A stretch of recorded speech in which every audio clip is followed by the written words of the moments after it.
Los trastornos del sueño son un grupo de trastornos muy frecuentes en los pacientes que sufren un trastorno del espectro autista. La relación o la causa de por qué existe un aumento de trastornos del sueño en niños con trastorno del espectro autista respecto a la población en general es bastante compleja y probablemente tengan una relación bidireccional.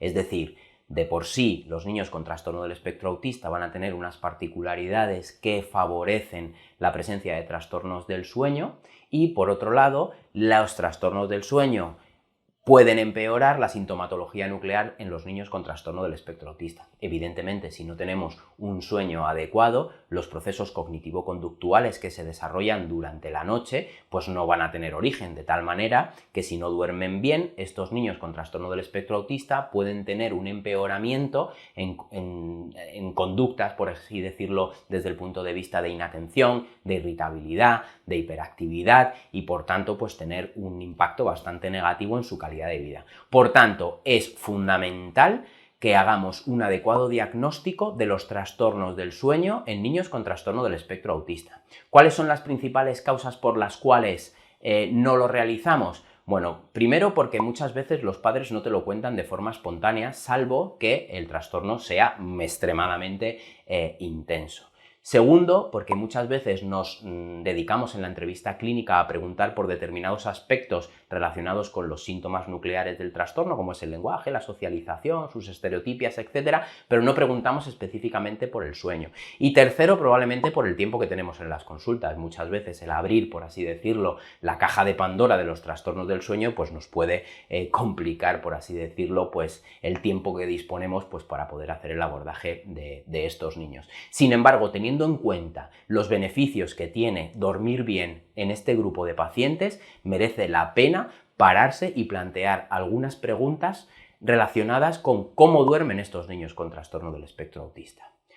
De cara a la intervención, evidentemente lo más importante es hacer un diagnóstico adecuado. Es decir, no es lo mismo el tratar un niño que va a tener un insomnio de conciliación, es decir, que le cuesta empezar a dormir, o hacer el tratamiento de un niño con dificultades o con un insomnio de mantenimiento, es decir, que puede dormir y acostarse y coger el sueño bien, pero va a tener varios despertares a lo largo de la noche.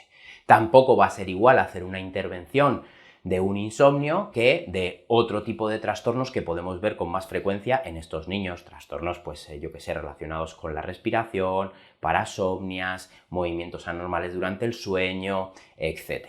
Si yo tuviera que elegir uno por frecuencia y por cómo puede producir un impacto negativo en la calidad de vida de estos niños y en sus familias, solamente hablaría de lo que es el insomnio, tanto de conciliación como de mantenimiento. Generalmente, a nada que tú le preguntes a los padres, ellos te van a responder de forma adecuada para que tú puedas identificar bien el trastorno y poder hacer una buena intervención desde el punto de vista terapéutico. ¿Qué nos puede ayudar a los neuropediatras para verlo bien? Pues una buena agenda de sueño. Es decir, si los pacientes dibujan en un Excel cuándo el paciente se va a la cama, cuánto tiempo tarda en dormirse, cuántos despertares tiene a lo largo de la noche, cuánto tarda desde que se despierta hasta que se vuelve a dormir, y lo vemos gráficamente, nos permite hacernos una idea bastante fidedigna, ¿no?, de cómo es la eficacia del sueño en este grupo de pacientes. Si nosotros filiamos adecuadamente el trastorno del sueño, vamos a poder hacer una intervención adecuada. Lo primero que nosotros debemos hacer para mejorar el insomnio en niños es adecuar todo lo que es el tratamiento conductual, es decir, todos los hábitos relacionados con el sueño, y hacer recomendaciones específicas y generales iguales a las que haríamos al resto de la población. Por ejemplo, pues cenar temprano y con comidas no muy abundantes, pues hacer unas rutinas y unos hábitos del sueño que siempre sean iguales, no tomar estimulante, no hacer ejercicio cerca del sueño, no abusar de las pantallas cerca del sueño, es decir, recomendaciones generales que pueden valer para toda la población. Una vez que nosotros intentamos mejorar esos hábitos de sueño y no somos capaces de conseguir que el niño inicie de una forma espontánea o que tarde poco tiempo en conciliar el sueño o en mantenerlo, debemos de intentar, sobre todo si esa falta de sueño está impactando en su vida, pues hacer una intervención probablemente farmacológica.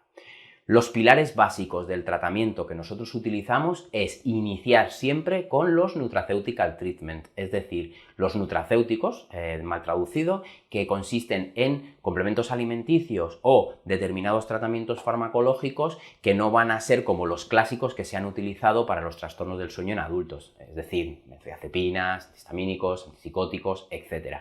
¿Y cuál es el eje fundamental? La melatonina, ¿de acuerdo? La melatonina es uno de los tratamientos que con más frecuencia vamos a pautar para los trastornos del sueño. Ahora bien, no vale todo para todos, es decir, no vale una melatonina para todos los niños con trastorno del espectro autista y en todos les va a funcionar igual de bien. No, evidentemente esto no sucede. Es decir, si no tipificamos bien el trastorno del sueño, el dar la melatonina a todos a la misma hora no les va a mejorar, ¿de acuerdo? Dentro de las melatoninas, ¿qué tenemos que intentar elegir? Bueno, pues lo ideal como médicos es que elijamos melatoninas que tengan una evidencia científica de que han demostrado una mejoría en este grupo de pacientes.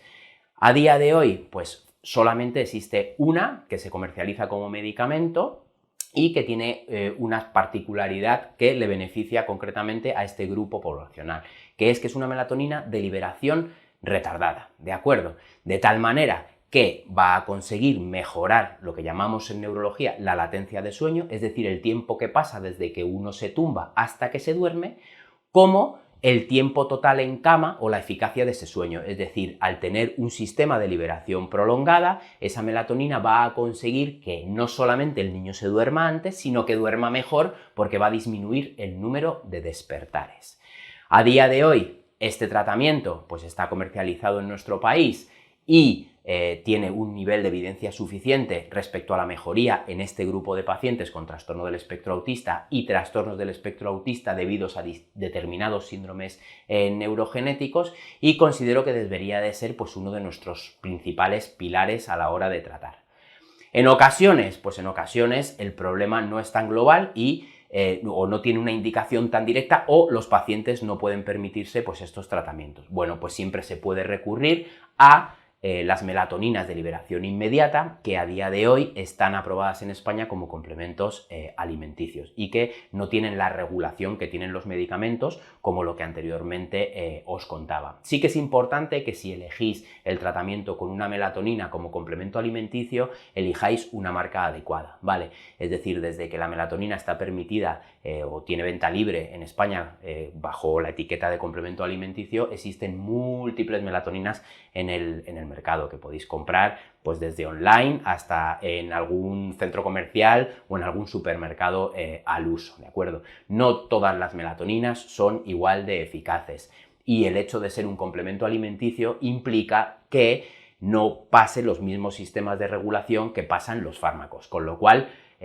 no hay que buscar o no valen todas esas melatoninas. Cuando vayáis a darle una a vuestros hijos, pues preguntad siempre a vuestro médico, ¿vale? Para que os aconseje alguna que realmente tenga un buen nivel de evidencia o de eficacia en ese grupo de pacientes, ¿de acuerdo?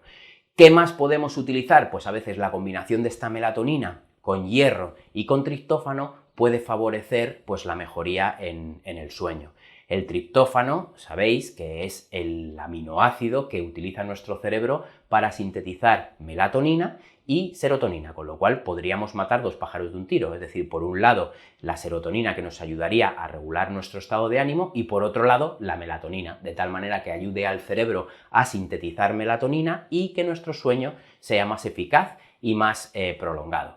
Cuando no sirven estos tratamientos nutracéuticos, que generalmente sí que sirven, ¿de acuerdo? Y que debemos de pautarlos siempre los primeros, pues podemos recurrir a otros fármacos clásicos. Y aquí hay que individualizarlos según las particularidades del paciente. Los más utilizados, los antihistamínicos sedantes, ¿no? Que son clásicos, utilizas un efecto adverso de un fármaco para conseguir la mejoría en un trastorno determinado como puede ser el sueño. Los antipsicóticos, que pueden también matar dos pájaros de un tiro porque ayudan al trastorno conductual, a la estereotipia y pueden mejorar el sueño. Y luego, generalmente, yo no suelo recomendar, al menos yo, los tratamientos con benzodiazepinas, ¿vale? Porque es un poco de pan para hoy y hambre para mañana. Es decir, al final tú le estás dando un fármaco que mejora el sueño, pero que hace mucha tolerancia en el paciente y que siempre va a necesitar pues más dosis. Con lo cual, resumiendo, los trastornos del sueño son muy frecuentes en niños con trastornos del espectro autista. Debemos identificarlos y diagnosticarlos adecuadamente, porque si no, nuestro tratamiento no va a ser correcto. Y nuestros pilares del tratamiento debe de basarse siempre en, 1, lo que es la terapia conductual y mejorar los hábitos del sueño de estos niños. 2, la utilización de melatonina y añadirle o no otros nutracéuticos como pueden ser pues, el hierro y el triptófano.